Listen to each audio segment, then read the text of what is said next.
Good morning, English 5. Hope we're doing fantastic here this Monday morning.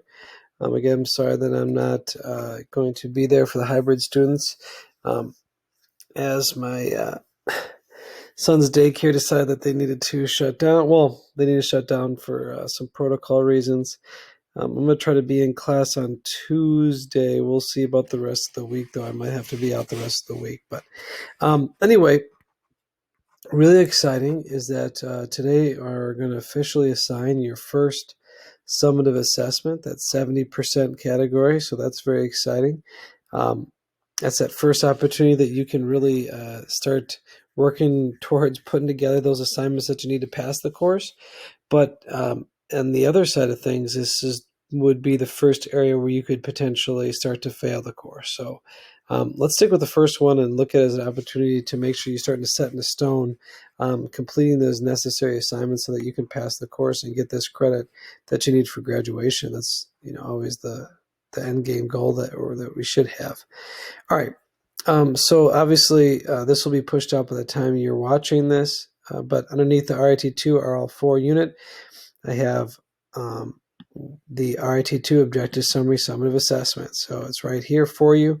Now I have it here that you should watch this video because I'm going to go over this and hopefully it answers any questions that you might have. The biggest difference for this summative and for all summatives in this class is that you're not going to turn this one in through Google Classroom. Okay, so again, you're not going to turn this in through Google Classroom. I don't want you to because you do have the opportunity to revise, and then it gets a little bit funky when you start to submit through Google Classroom because editing access gets taken away, and then I have to give it back to you. You have to unsubmit it. So we use Turnitin.com. That's what I use to submit all my summative assessments. I'll talk about that a little bit later in the video. Also, I'll talk about later in the video where you can find information to get into Turnitin.com. Actually, I'll just show you right now. It will be down here. I'm going to make a separate video how to get into Turnitin.com if you've never set it up before, how to enroll in our class if you have used Turnitin.com in the past because you don't have to sign up for it again. You just have to enroll in a new class. And then how to submit an assignment. I'll maybe review that as well. And all that will be underneath this information here. There'll be a video. All right, back to our first summative assessment, the RIT2 objective summary. You'll see that there's a couple different things in here. First is the overview document. And again, this is just the document that explains what your summative is, what you need to do, how you need to do it, where you need to turn it in, when it's due. All that good information is on this document. This is the format that I used for all my summatives, so that it'll all look pretty similar to this as far as how the document is laid out. But this just goes over what you'll be doing for your summative assessment. All right, you'll be writing a complete objective summary of one of the texts from the text set number 1 nonfiction. I strongly suggest choosing the text that you completed the central ideographic organizer chart with. That was for lesson 3, the last lesson that you did at the end of last week. As you should easily be able to transition your work from that chart into a working objective summary. That's the goal. That's why I had you do that last week, and that's why I try to communicate to you that if you do a good job on that chart from last week, Thursday, Friday, that hopefully you should be able to very easily transition that information to your objective summary. So again, here are the 5 things that you can choose to write your summary on. I'm hoping that you use one of these to fill out that central idea chart. What am I talking about?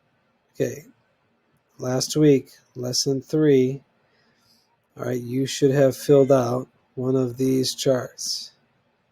Sorry that I'm jumping around assignments, but just so that the visual folks can follow along. You picked out one of those texts, the same thing that I'm showing you right here.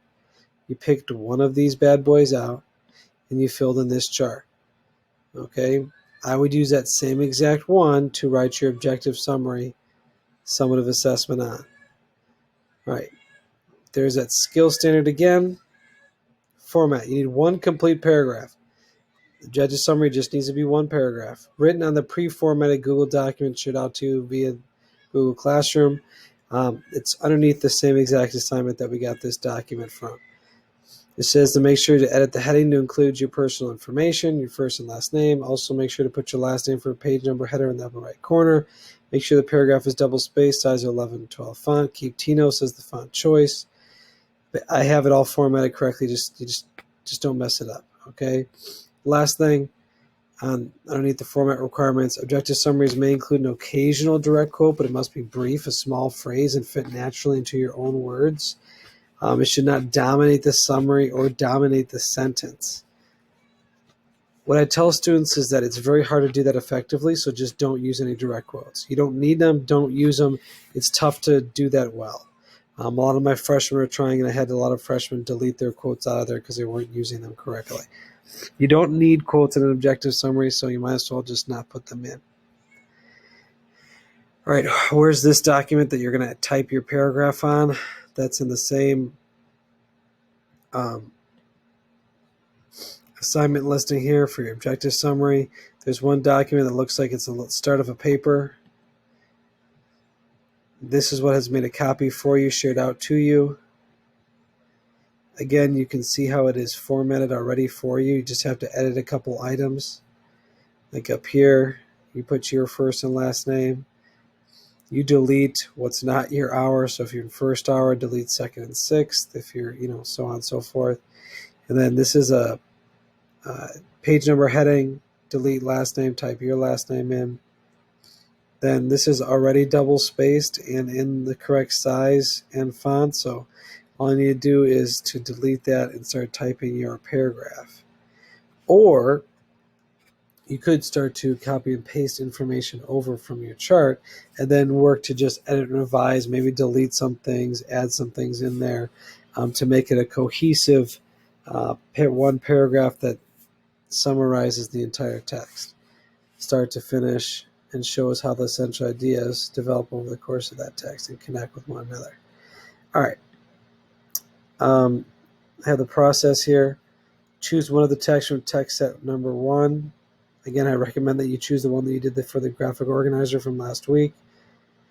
Use the essential idea graphic organizer to create a basic outline for your summary based on the model below.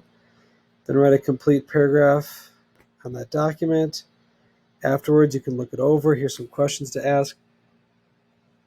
When you look it over, to kind of do a little self-peer edit, does it contain at least 2 essential ideas? It needs to, or else you have to revise it. Do you talk about how those essential ideas develop over the course of the text? Do you summarize the main points so that it feels complete but not overly detailed? Do you check for any typos or spellings? Is the summary objective, or am I putting my thoughts or analysis into it? So on and so forth. All right. Next is the due dates. So this is always important to pay attention to.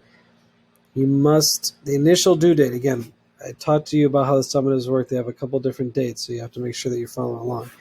Initial due date. You must have your objective summary type submitted through Turnitin.com by 11:59 p.m. Tuesday, that's tomorrow night. That's the initial due date. Again, this is the one paragraph. I have all the instructions underneath class stuff to get into Turnitin.com, and the material is titled Turnitin.com information. I already showed you in the beginning of the video where that's located. All right, after you turn this in initially by 11:59 p.m. Tuesday, you'll receive digital feedback through Turnitin.com by Thursday, 10:15. Okay, so you'll get feedback from me. You'll probably get a score on the rubric as well. Then you'll have the workshop revision window will be from Thursday through Tuesday of next week for you to make any revisions and submit your objective summary through Turnitin.com. All your resubmissions or assessments completed after the initial due date. So if you did not meet this initial due date, anything after that due date, that first assignment is going to close in Turnitin.com, but there will be a revision 1 assignment directly underneath it that'll say revision 1, then it'll say RIT2 objective summary summative assessment. That's the one that you'll be submitting it to after that initial due date. Again, all final things need to be submitted through Turnitin.com by 11:59 p.m. Tuesday, the 20th. Okay, that's a week from tomorrow. And if nothing shows up at all. You didn't turn something in by the initial due date. We went through the workshop revision window without getting anything done, even though you might have talked with, well, depending on if I'm in class, either me or Mr. Burton. You didn't do anything. You have nothing turned in by next week, Tuesday. Then the highest you can get is a 60% on that objective summary summative assessment. Then below here, just have that model outline. You feel free. You can use this format if you'd like to help you stay organized. Here's that model that I have that I went over before. Again, this is what you're going to be putting together, a complete one-paragraph objective summary for whatever text that, well, you can do from whatever text you want from text set 1, but obviously, again, I would use the one that you filled out the graphic organizer for. And then here is the rubric of how I will score you. All right, so again, last thing here. This is what I would do to show you how these are connected. Okay, here's my model document. Let's see, where else do I get?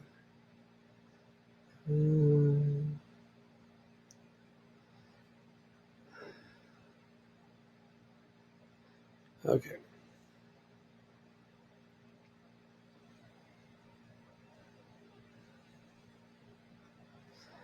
Okay, so let's say you have a completed graphic organizer from last week, Thursday, Friday. I know this is my model, but you have this all completed for set, ready to go.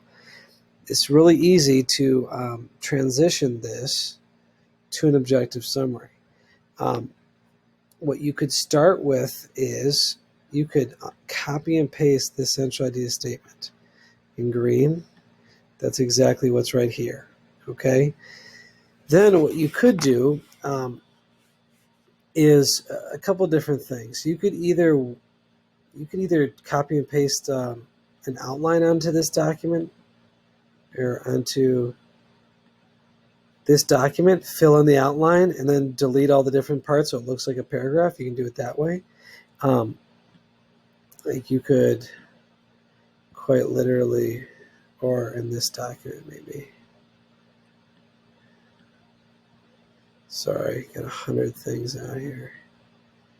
You could quite literally take this, copy it, and put it, once you open up your document, you can put it right there. And then you could fill this in as you go. So you could copy and paste your, maybe I want to copy and paste this, my central idea statement, in there. And then after this blue, I want to copy and paste what I have in here. After the yellow, copy and paste here. After the red, copy and paste into each one of these sections. Then see, okay, am I following that format? The biggest part is to make sure that you can show the sequence. What students often lose is they just start to copy and paste everything from that chart, but they don't go back to make sure that it makes sense, that it shows a development over the course of the text. So those phrases like in the beginning, later, at the end. So make sure that you show your audience how things flow from one section of the text to the other.